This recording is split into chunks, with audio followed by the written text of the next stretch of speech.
Hello everyone, thanks for joining me in this video.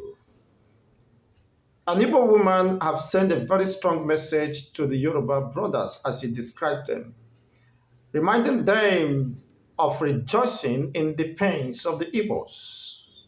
While in contradiction, the Igbos have shown solidarity, support, and brotherhood to the Yoruba race in the moments of their low estates, in the moments of their crisis.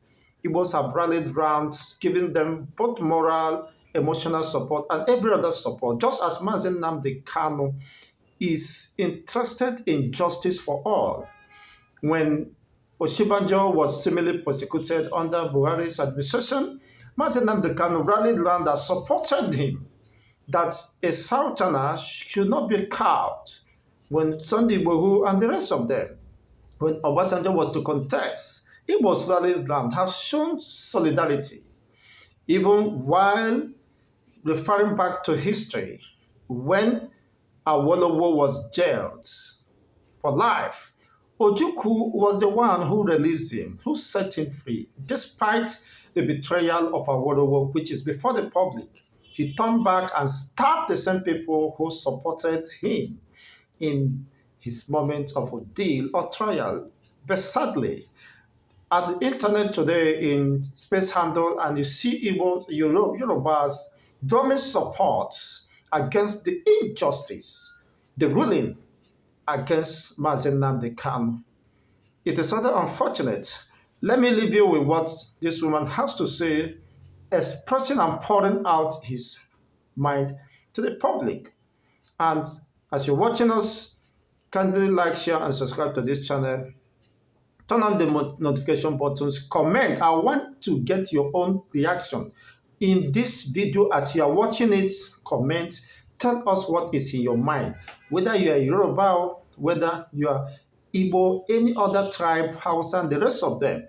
I want to get your own reaction based on the video you're about to watch and what the woman said. Is it lie or is it true? Is there any sense in it? Is there any lesson to learn? And I believe strongly she still described the Yorubas as our brothers, but unfortunately there are some vested interests who are creating a very negative image or perception about the Yorubas. She also admitted there are good Yorubas, but the majority of them are very disappointing. Just watch. Hello, Nigerians. My name is Lolo Neka Chimezi. Well, after MNK sentencing, if you go to social media, you will find out that some of our Yoruba brothers and sisters are the ones mocking the Igbos, laughing at us, mocking Nnamdi Kanu. Some of them are already started their propaganda, calling Nnamdi Kanu a terrorist. It's a shame that we call ourselves Southerners. But some of our Yoruba brothers have singled themselves out and have constantly betrayed the South. Sometimes we come out to say Northern dominance. It's not really dominating us. Or are some of us betraying us, giving us an edge? Let us go down memory lane and then look at how much the Igbos have supported our Yoruba brothers and how much our Yoruba brothers have supported us. We will not deny the fact that there were a lot of patriotic Yoruba people who have stood for the truth, but it's not enough. Because as the saying goes, the majority carries the vote. When the majority of our Yoruba brothers are in the business of betraying, in the business of deceiving, living a double life, you will not blame people when they say Yorubas are not straightforward. So majority of the Yorubas has always enjoyed and supported the tribal, even the killing of the Igbos. And then I now made a survey and realized that the jihad that has been upon us, of course, the Southwest has been conquered by Islam because 75% of Yorubas are Muslims. This fact, they hid it for a very long time for we not to know. But the Muslim dominates them. And these Muslims share the same vision with some of our Hausa brothers who are pushing for the Islamization of Nigeria. And why the North are not really attacking the West like that is because they perceive that they have conquered the West already. I mean, I'm sure if the North will get up to 50% Muslims in the East, we won't have this opera. So their problem with the East is that they don't hate Igbos. Outsiders will even prefer to deal with Igbos than the Yorubas. But they are our sin. Please make this go viral. I want our Yoruba brothers to hear this. Our sin is that we are Christian, and by extension, we are infidels. Of course, any opportunity, they should kill an infidel who doesn't believe in Islam. Now, let's go down memory lane. And the lies. And our Yoruba brothers have used lies and then propaganda to cover most of the atrocities some of them perpetrate.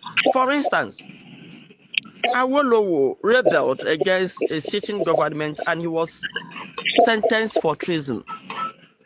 Thank God, I'm just knowing now that the man that sentenced him is a Yoruba man. Now, why did he sentence? What was the treasonable offense? Because once there is power, they would quickly shift to power. They are the ones that will betray Nigerians. What was Awolowo's offense that a Yoruba man sentenced him to treason? Now, when they celebrate that, after all, it's a Yoruba man that sentenced him, yes. But the sentencing, was it right?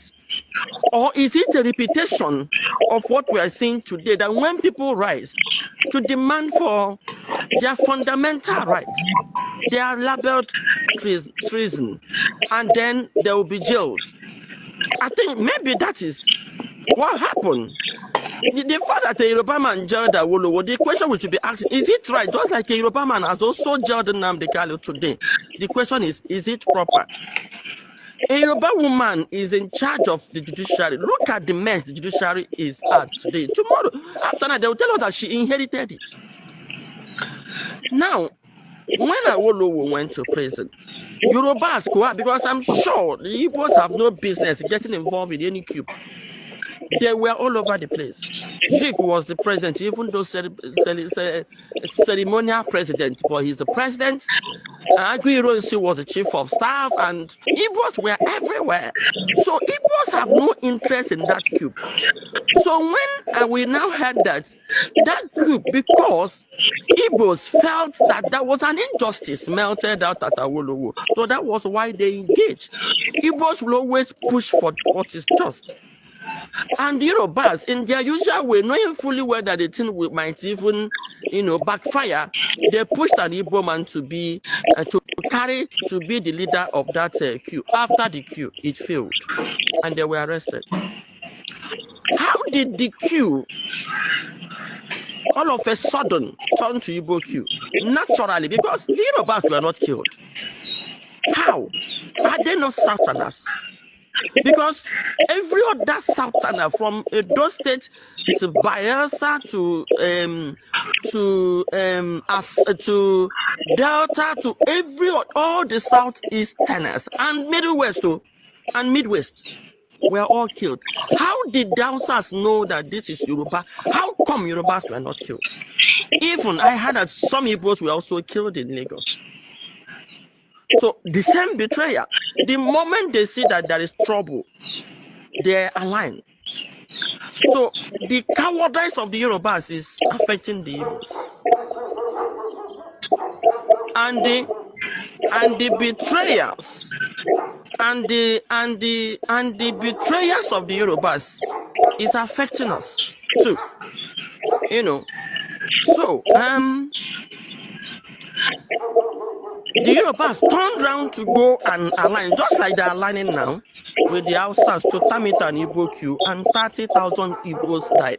I have never seen a Yoruba man that came out today, well, if you have, to condemn that killing of innocent people. Pregnant women's stomachs were opened, their babies removed, killed in front of their mother, and the women were killed.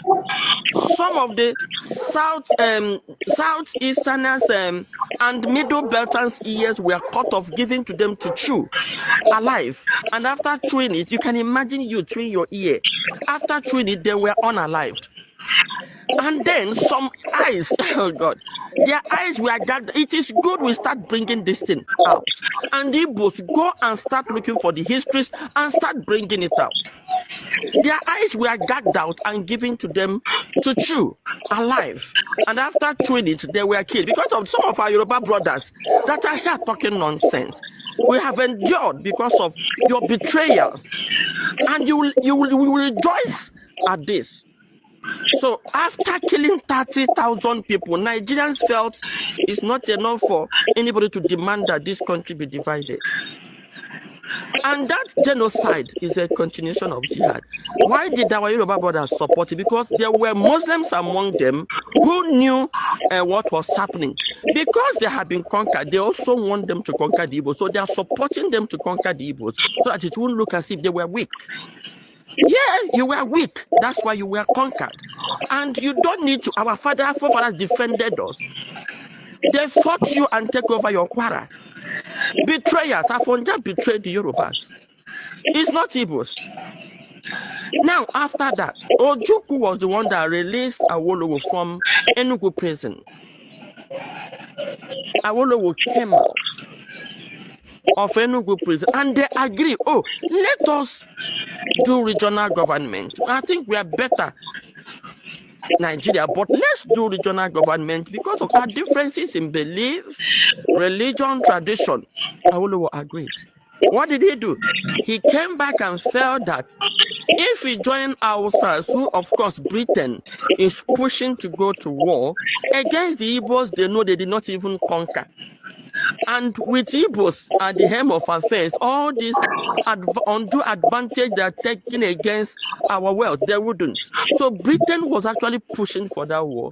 And Awolowo will now look at, which one will benefit us more? We can go to the war and use our propaganda to confuse Nigeria. And I think that is what they've done over the years, using their propaganda to cover those atrocities. Awolowo actually betrayed the South, not just the Igbos, the South, because the war was.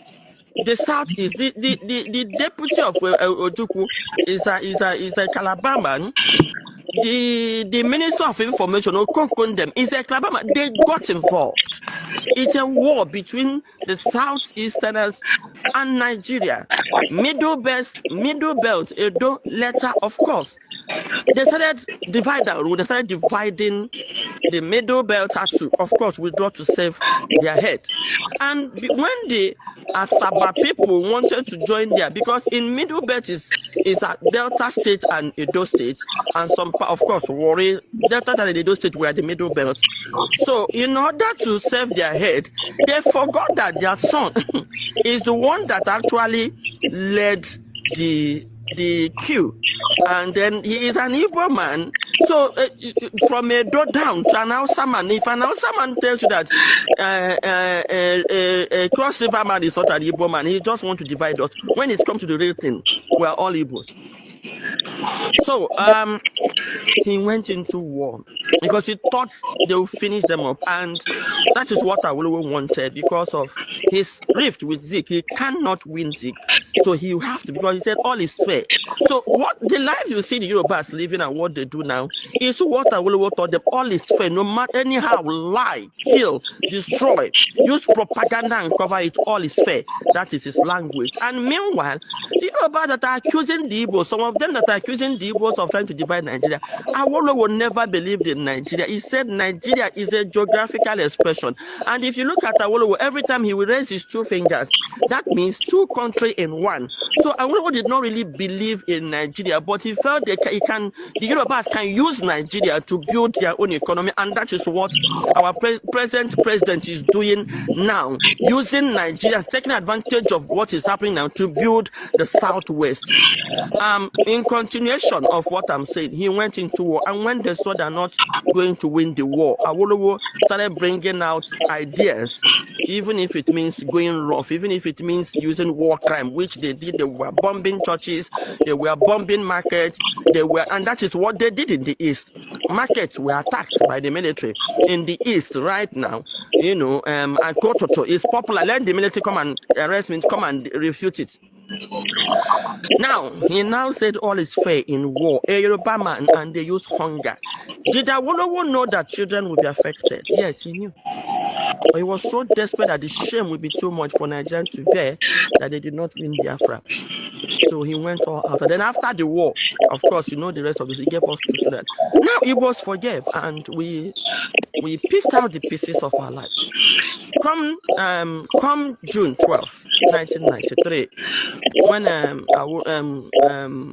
Moshood Abiola won, it's in history that Humphrey Woods would have collected enough of money that just like, I don't know what happened, why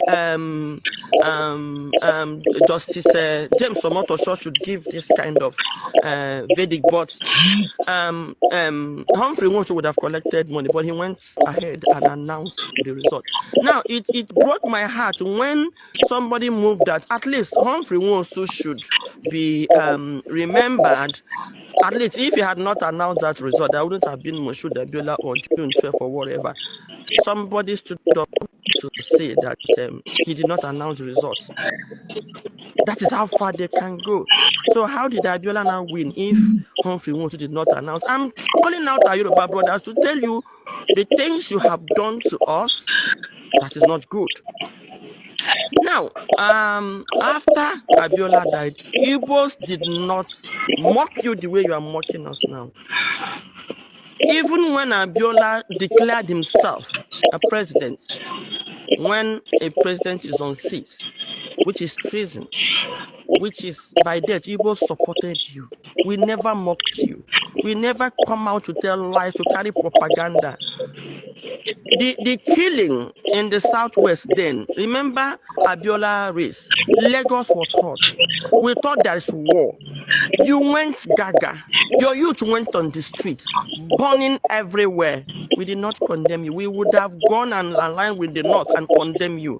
We supported you. We did not condemn you. Why are you doing this to us?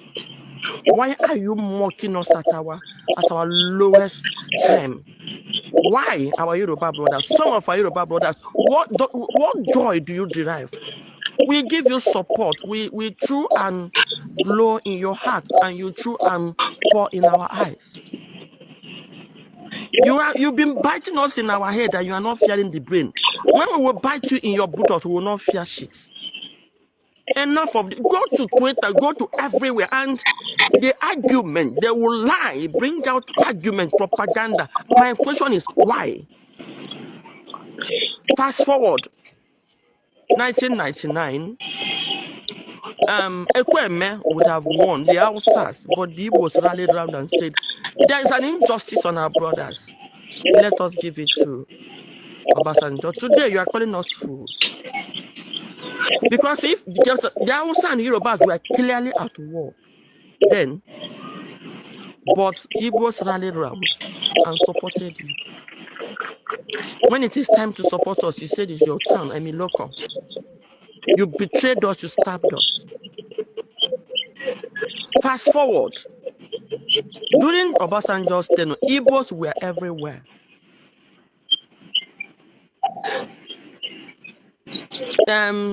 Everything was okay. There is no nepotism. Rule of law. In fact, it was in that time that you see election being turned in courts. What have we done? That a young man that came out to speak for his people, like Gani Adam did, we supported you guys. You are now, your brothers, the lawyers were Yoruba, Judge Yoruba, Attorney General Yoruba, Justice Yoruba, Chief Justice Yoruba, DSS Yoruba, police. And did you see how the lawyer stood and demanded for death penalty for an innocent man? Because they made him guilty on social media. They used their media to blackmail him, to set him up.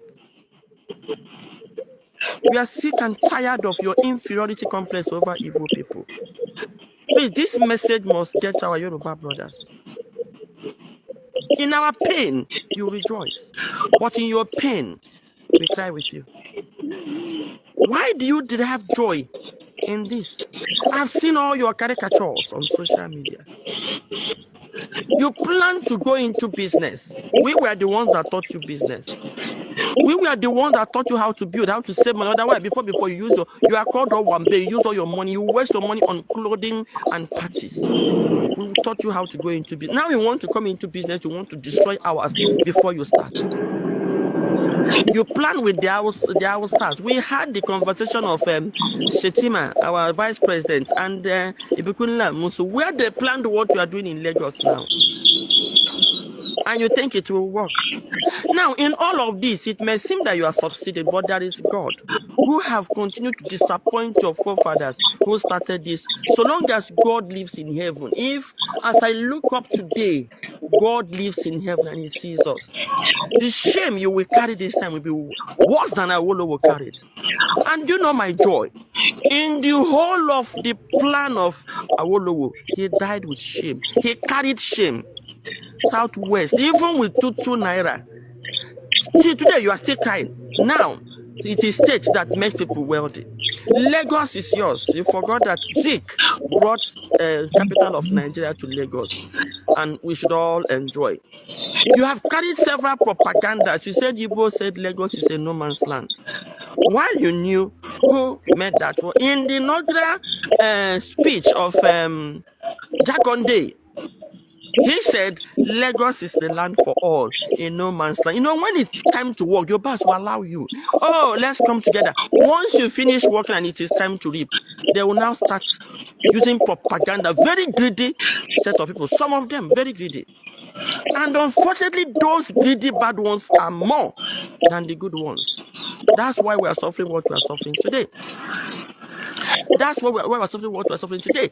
Then Shagari also came to your Lagos, made it open that Lagos is a no man's land. No Yoruba man has ever mentioned Shagari. We have played it over and over again. They have never. Now tell them to bring out where an Igbo man mount the podium to announce that Lagos is a no man's land. They won't. But with their propaganda, because they know that by the time they sell it to people and people hear it, people will buy into it. So they sell it. So my take this morning into our Yoruba brothers is that enough is enough. Igbos are not known to be cowards. You are pushing us. I know if not for the way we've been struggling, talking, and attracting the international community, what you planned is to blackmail us all over the world, so that the whole world will not help us as you did during the war. In 1966, it was propaganda. They used to block the world from coming to our aid so that you will come and massacre us in Lagos just to take over our properties. Today, Boko, they decided to go into business of supermarkets. Of course, they have to destroy Igbo supermarket before they can grow. People have been doing supermarket, but Boko came out to say, call Igbo out. Why do you know they say Igbos are domineering? Because we create space that will contain everybody. That is the domineering nature of an Igbo man. When we come, we don't take yours. We create space and then continue to expand our space. It is the brain, the gift that God gave us. What did their propaganda say? Igbos are domineering. Why don't you dominate and create your own space rather than coming to a space another man has worked on? So, in conclusion this morning, I am telling our Yoruba brothers, some of these our Yoruba brothers that have joined the North Some of them, and most of them are the Yoruba Muslims. And I'm calling the Christians to rise and defend their faith, because we can't continue to die for you people to live. In conclusion, this morning, I'm telling our Yoruba brothers, we are tired of your cowardice. And we are sick of your low self-esteem on Igbos. You are so afraid of the North. Today, now they're in Kwara. Probably you have sentenced Nnamdi Kanu and send him to Sokoto. Send him to them to appease them. So all we are saying is, our Yoruba brothers, please rise and talk to yourself. May no harm come to Nnamdi Kanu. We have pleaded with our youth to remain calm, and I'm also pleading with them to remain calm. Remain calm. No need of rising. Remain calm. But my message again this morning to our Yoruba brothers is, we are sick and tired of your cowardice over the North, and then your low self-esteem over the Igbos. We're sick and tired of, you say one Nigeria, and one Nigeria it is. Lagos, I repeat it, go and hang yourself. Lagos is a no man's land. It belongs to all of us. We all built it. We all built Lagos, and we all will live in Lagos. If you don't want it, let them divide Nigeria. We are ready for anyone. You want Nigeria, we are ready. But we must live in a Nigeria that work. If Nigeria cannot work, we don't have to waste our time. Okay? So, choose one. One Nigeria, Lagos belongs to all of us. You don't want it, let them divide. And when they divide, you can't even take our properties, because your people also own properties in other countries. All right? So that's your dream. Forget it. And my advice to you both, wherever you are, start coming together and start holding yourself together to defend yourself in case of any eventuality. Yeah, having listened to this video, I strongly believe that the lady in quotes, Ada Igbo, was trying to pour out her own emotions and possibly remind the Yorubas of the past and the present is of interest. Because while lies the future, our major interest is the future. You can't continue to live in such level of deception, betrayal, acrimony within the search system. I think we can move forward. He's calling for a stop. Enough of the cowardice, enough of the betrayal, enough of hiding under certain covers to express deep hatred and dislike for the Igbos. Igbos has not usurped anybody's opportunity, but are only creating an opportunity for them, and they should not be envied for that. Rather than learning from what they are doing, that is good, and of course, adopting their own methodologies and the rest of them to advance your cause. You can't be envying them and creating some negative energy or inciting others and living or enjoying in your deceptive propagandas, supporting evil, knowing fully well that whatever goes around comes around. Your take on this development via the comment section. Thanks for watching.